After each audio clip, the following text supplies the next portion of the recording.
Shalom Bapak Ibu, saudara-saudara terkasih dalam Tuhan Yesus Kristus. Kembali lagi kita bersama-sama dalam Mesbah Doa Fajar. Dalam edisi ini kita bersama-sama mendalami firman Tuhan yang terambil dari kitab Yosua. Kita percaya bahwa kebenaran ini akan memerdekakan setiap kita, menguatkan setiap kita. Namun sebelumnya mari kita sama-sama memuji menyembah Tuhan. Amin. Inilah rinduku kepadamu,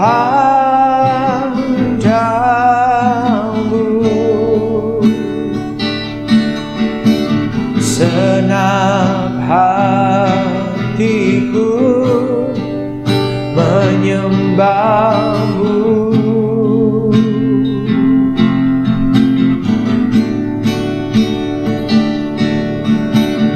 Seluruh hidupku memujimu,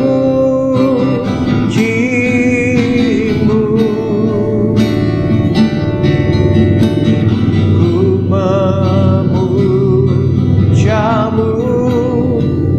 ya Allahku.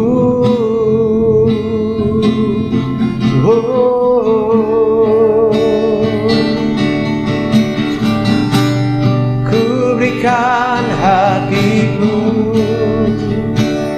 dan jiwaku,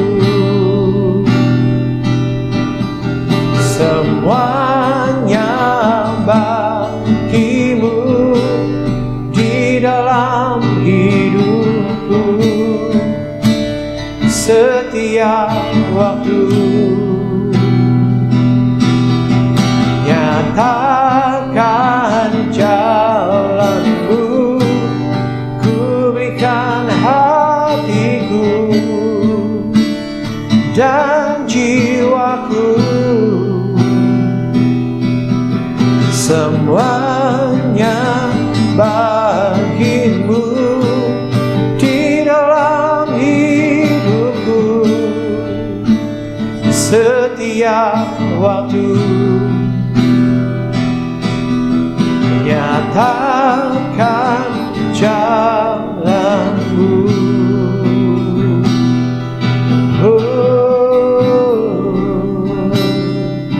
nyatakan jalanmu Tuhan Yesus. Haleluya,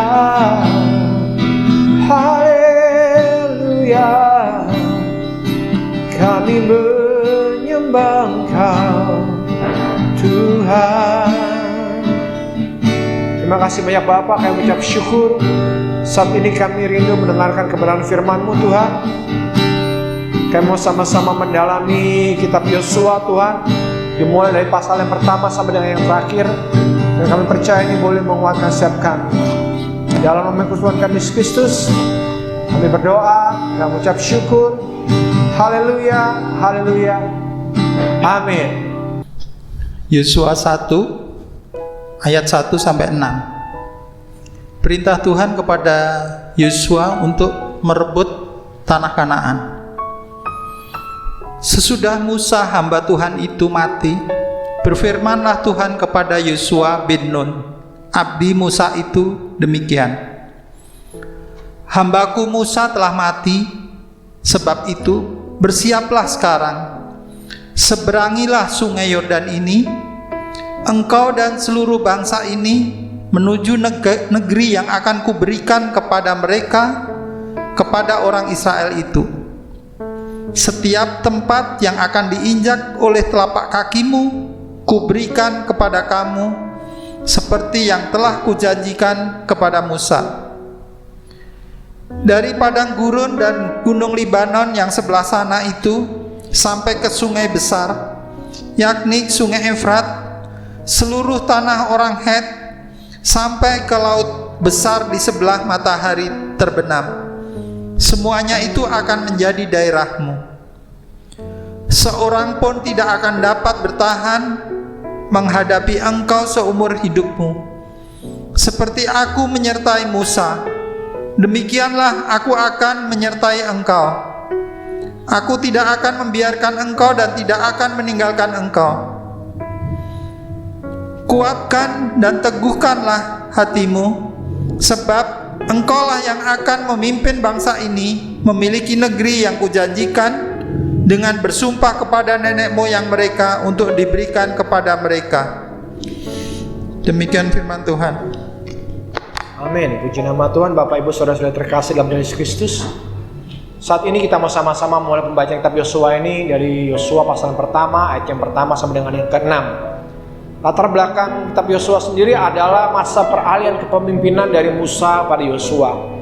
Sebagaimana kita ketahui, Musa adalah pemimpin besar yang sangat dihormati oleh bangsa Israel, yang memimpin mereka keluar dari Mesir menuju ke tanah perjanjian Tuhan janjikan kepada bangsa Israel. Namun karena satu dan lain hal, karena Musa melanggar kekudusan Tuhan pada waktu memimpin bangsa Israel, maka Musa tidak bisa memimpin bangsa itu masuk ke tanah perjanjian, melainkan Tuhan meminta Yosua untuk menggantikan Musa. Apa yang dapat kita pelajari dari hal ini adalah pergantian kepemimpinan bukanlah sesuatu hal yang mudah untuk pemimpin yang baru. Karena apa? Tentunya karakter perbuatan apa yang sudah dilakukan oleh Musa itu melekat pada hati banyak bangsa Israel. Sedangkan Yosua, mungkin sebagian orang akan menganggap siapa itu Yosua? Dia bukanlah Musa. Dan Yosua sendiri pun mungkin di masa-masa transisi ini mengalami namanya satu ketidakpedean, satu kegentaran. Itu adalah hal yang wajar. Demikian pula dengan setiap kita. Pada saat kita melakukan suatu tugas, apapun bentuknya, tanggung jawab, apapun bentuknya, bahkan pada saat kita mengalami masalah, persoalan, pencobaan, pergumulan hidup yang luar biasa, penderitaan, sakit, penyakit, apapun bentuknya, seringkali kita merasa minder, seringkali kita merasa putus asa, seringkali kita merasa kayaknya nggak mampu, kayaknya nggak kuat, kayaknya nggak sanggup. Apalagi Yosua tahu sendiri bagaimana kelakuan bangsa Israel selama ini. Hal itu dibuktikan ketika pada waktu Yosua dan Kaleb mengintai negeri Kanaan bersama dengan 10 pengintai yang lain. 10 pengintai yang lain mengatakan hal-hal yang buruk tentang negeri Kanaan. Hanya Yosua dan Kaleb yang mengatakan hal yang baik. Namun apa yang terjadi? Bangsa Israel mau melempari Yosua dan Kaleb. Bapak Ibu, tentu itu masih ada dalam pemikiran Yosua. Oleh karena itu Tuhan menguatkan Yosua. Oleh karena di ayat-ayat awal firman Tuhan ini, yang pertama adalah Tuhan mengatakan bahwa Tuhan sendiri yang memilih Yosua. Saudara, hari ini Tuhan memilih saudara dan saya. Bukan manusia yang memilih kita, tapi Tuhan yang memilih kita. Apa buktinya? Yang pertama, kita masih hidup. Yang kedua, kita masih Tuhan berikan kemampuan untuk melakukan sesuatu, apapun itu. Masalahnya seringkali apa kita mau apa tidak. Lakukan saja yang terbaik. Lakukan apa kita bisa lakukan, yang mampu kita lakukan. Selanjutnya itu serahkan kepada Tuhan. Bukankah itu yang Tuhan minta pada Yosua? Tuhan cuma minta Yosua melakukan apa yang sudah Tuhan karuniakan pada Yosua, yaitu memimpin bangsa Israel. Bagaimana cara memimpinnya, bagaimana cara teknisnya, bagaimana cara Yosua untuk agar bangsa Israel bisa masuk ke Kanaan, itu adalah urusan Tuhan, bukan urusan Yosua. Bagian Yosua adalah hanya percaya kepada Tuhan bahwa Tuhan telah memilihnya. Yang kedua, Tuhan mengingatkan kembali kepada Yosua bahwa Kanaan adalah tanda perjanjian, bahwa itu adalah janji Tuhan. Karena pada saat Tuhan berjanji, Dia pun sanggup untuk mengenapinya. Dan hari ini pun kembali Tuhan mengingatkan kepada setiap kita, setiap janji yang Tuhan sudah anugerahkan dalam kehidupan kita, pasti Dia genapi. Karena Dia adalah Tuhan yang setia. Sebagaimana Tuhan berkata dalam ayat firman Tuhan di awal-awal ini, Tuhan mengatakan, setiap tempat yang akan diinjak oleh telapak kakimu kuberikan kepada kamu, seperti yang telah kujanjikan kepada Musa. Dari padang gurun dan gunung Libanon yang sebelah sana sampai ke sungai besar, yang di sungai Efrat, seluruh tanah orang Het, sampai ke laut besar di sebelah matahari terbenam, semua itu akan menjadi daerahmu. Itu adalah janji Tuhan. Yang ketiga, kalau Tuhan berjanji, Tuhan pasti mengenapi. Yang ketiga apa? Tuhan sendiri yang akan memberikan kekuatan kita, kemampuan kepada kita untuk kita dapat memperoleh janjinya. Karena itu semata-mata bukan kuat dan gagah kita, bukan hebat kita, tapi semua adalah kemurahan Tuhan. Oleh karena itu kembali Tuhan menegaskan kepada saudara dan saya, sebagaimana Tuhan menegaskan kepada Yosua, bahwa untuk mengalami janji Tuhan, Tuhan sendiri akan memampukan kita. Dikatakan seperti ini, seorang pun tidak akan dapat bertahan menghadapi engkau seumur hidupmu. Seperti aku menyertai Musa, demikianlah aku akan menyertai engkau. Aku tidak akan membiarkan engkau dan tidak akan meninggalkan engkau. Saat ini Tuhan tidak akan pernah meninggalkan saudara dan saya apapun musim hidup kita. Janji Tuhan pasti dia genapi dalam kehidupan saudara dan saya.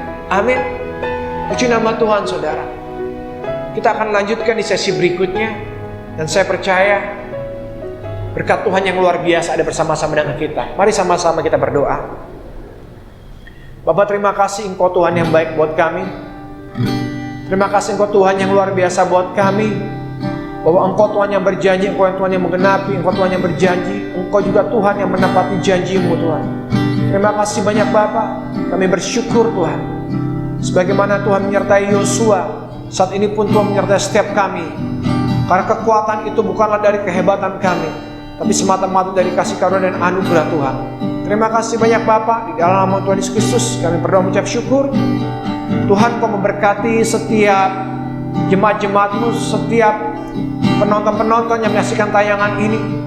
Dimanapun kami berada hari-hari ini, kalau kami mengalami satu ketakutan, kami mengalami satu kekhawatiran sebagaimana dialami oleh Yosua, saat ini biar kiranya firman menguatkan setiap kami, bahwa kuatkan dan teguhkanlah hatimu, sebab Engkau Tuhan yang menyertai setiap kami. Dalam nama Tuhan kami Yesus Kristus, kami berdoa dan mengucap syukur. Haleluya, haleluya, amin. Saudara-saudari terkasih yang rindu untuk menyampaikan pergumulan, permohonan doa, dapat menghubungi call center yang tertera di layar. Kami percaya setiap doa-doa yang masuk, kami akan terus mendoakannya dari tim Gunung Tabor Ministry. Kami akan terus berdoa buat Bapak Ibu. Bapak Ibu dapat menghubungi call center. Demikian pula kalau Bapak Ibu, saudara-saudari terkasih yang rindu untuk menabur dalam bentuk kesaksian, dalam bentuk ucapan syukur, dalam bentuk apapun, silakan menghubungi call center yang tertera di layar. Dan kami percaya setiap taburan yang Bapak Ibu saudara-saudari berikan pada kami, itu boleh memperluas pekerjaan Tuhan sampai ke seluruh dunia, bahkan sampai ke ujung-ujung bumi. Kami rindu untuk berpartner dengan Bapak Ibu saudara-saudari terkasih, sehingga kita dapat menjadi satu tim di dalam Tuhan kita Yesus Kristus, untuk menyatakan kemuliaan-Nya, untuk terus mengerjakan amanat agung ini, sehingga Injil, kabar baik dapat diberitakan sampai ke ujung-ujung bumi. Terima kasih Tuhan Yesus Kristus memberkati setiap kita.